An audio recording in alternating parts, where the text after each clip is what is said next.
pessoal, tudo bem? Mais uma vez aqui com você. Hoje eu decidi trazer aí um tema que eu acho assim super importante, porque eu tenho visto muitas pessoas cristãs e mesmo assim com aquele sentimento, sabe, de que estão sós, né, de que estão caminhando sozinha.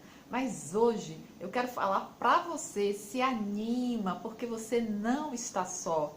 Você não caminha só. E eu não quero simplesmente falar da passagem bíblica onde Jesus diz: eis que estou convosco até a consumação dos séculos. Não.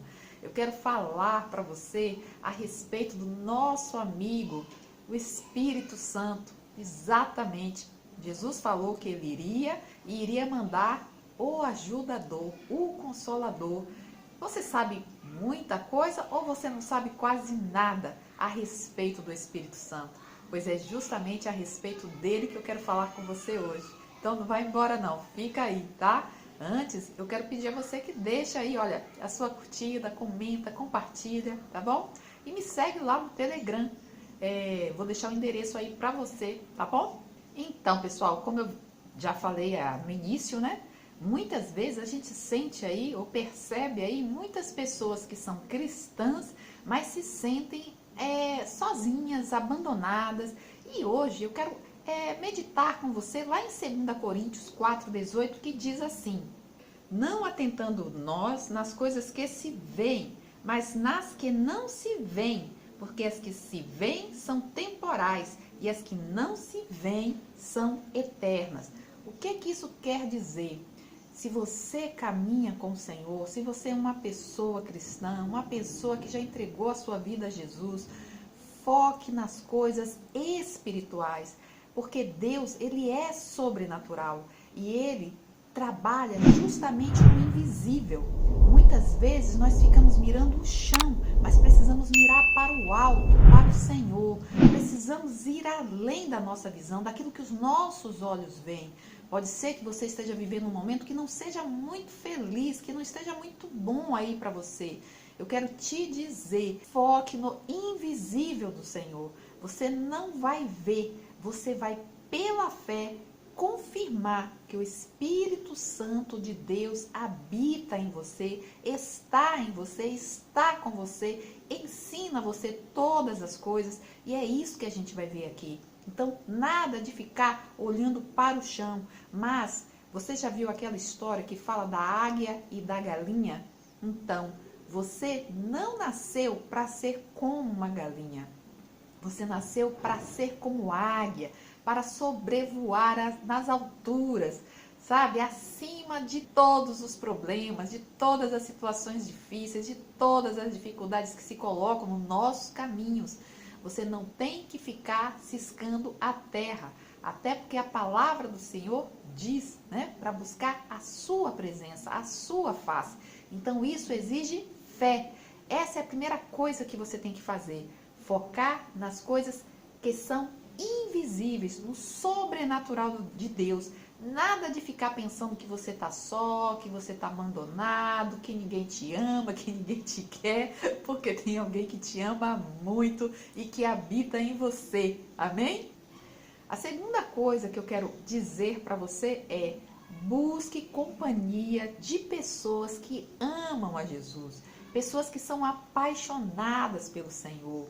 São essas pessoas que vão te ajudar a também caminhar nesse mesmo mover do Espírito Santo. Né? São pessoas a qual a fala é de Deus, os sonhos, a visão. Muitas vezes a gente está em companhia de pessoas que quando você coloca alguma coisa de Deus para elas, às vezes elas desmerecem você, às vezes ela ri de você, às vezes ela tenta tirar você do caminho. Não é que nós não vamos caminhar com essas pessoas no sentido de dar um testemunho, de evangelizar, de falar do amor de Deus, mas eu digo daquelas pessoas que são companheiras, que estão nesse processo, nessa caminhada.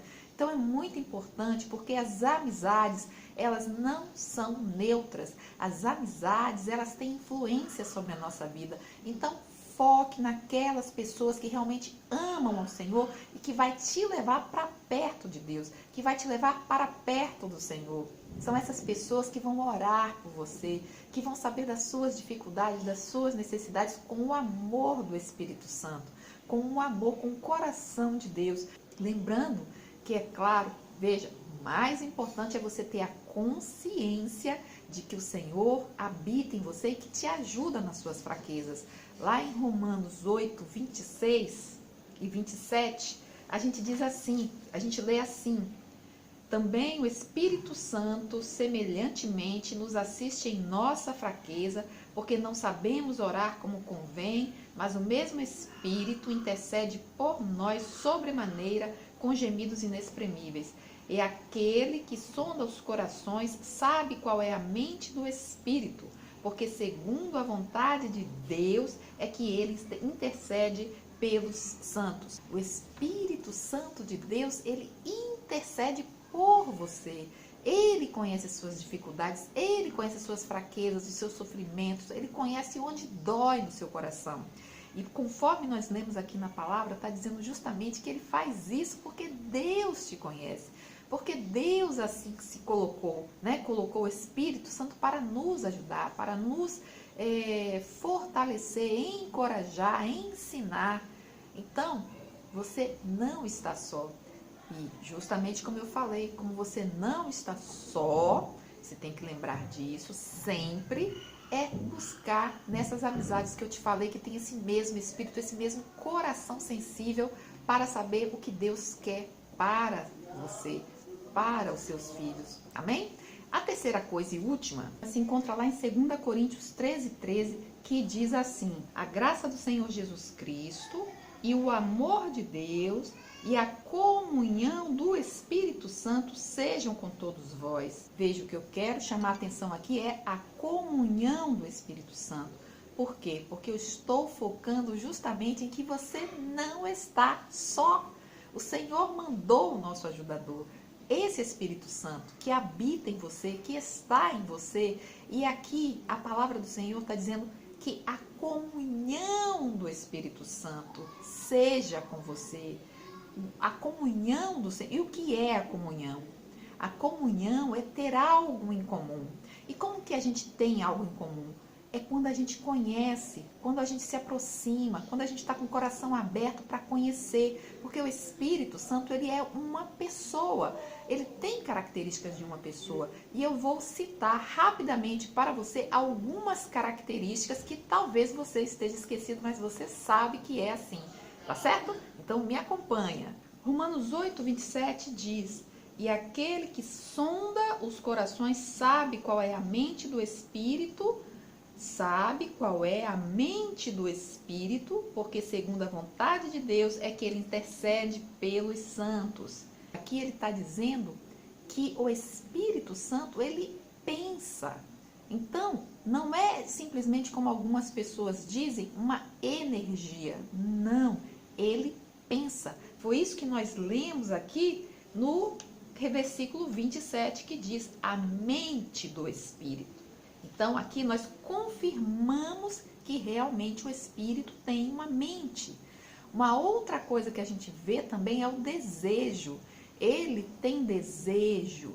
E aí a gente vai ver também na passagem bíblica que diz lá em 1 Coríntios 12, no verso 11, diz assim: mas um só e o mesmo Espírito realiza todas essas coisas, distribuindo-as como lhe apraz, a cada um individualmente. Veja, como lhe apraz, como é segundo a sua vontade, segundo o seu desejo. Quem faz isso? O Espírito Santo. Então, nós precisamos focar na questão do Espírito Santo que está em você, que caminha com você. E é essa intimidade que você tem que buscar com o Senhor.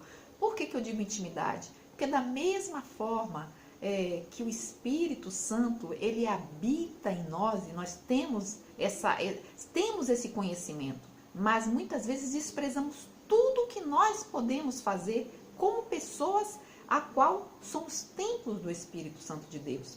Então, quando nós falamos que o Senhor, que o Espírito Santo, ele deseja, ele pensa, ele também ama. E é isso que eu vou chamar você para a leitura.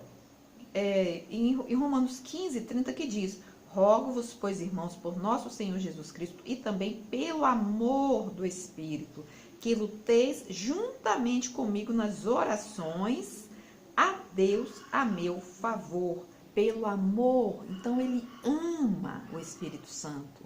O Espírito Santo também nos encoraja, e isso a gente vai ver lá em Atos 9. Lá no verso 31 diz: a igreja, na verdade, tinha paz por toda a Judéia, Galiléia e Samaria, edificando-se e caminhando no temor do Senhor e no conforto do Espírito Santo.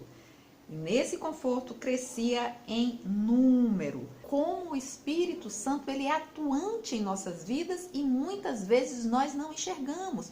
Por isso que quando eu começo eu falo dizendo o quê? Foque no sobrenatural de Deus. Não foque na terra, foque nas coisas do Senhor. Porque quando nós focamos na terra, nós deixamos de ver o poder de Deus atuando nas nossas vidas em cada detalhe que passa despercebido. Então, de hoje em diante, comece a enxergar o poder do Espírito Santo na sua vida, sabendo que ele pensa, que ele deseja, que ele ama, que ele encoraja. É tudo isso que eu trouxe, ainda tem muito mais para a gente aprender com o Espírito Santo. Em Hebreus, no capítulo 3, nos versos 7 e 8, a gente vai ver que o Espírito Santo, ele fala. Assim, pois, como diz o Espírito Santo, hoje, se ouvirdes a sua voz, não endureçais o vosso coração, como foi na provocação no dia da tentação do deserto. 1 Timóteo, capítulo 4, no verso 1, diz: ora, o Espírito afirma expressamente que nos últimos tempos alguns apostatarão da fé por obedecerem a espíritos enganadores e a ensinos de demônios.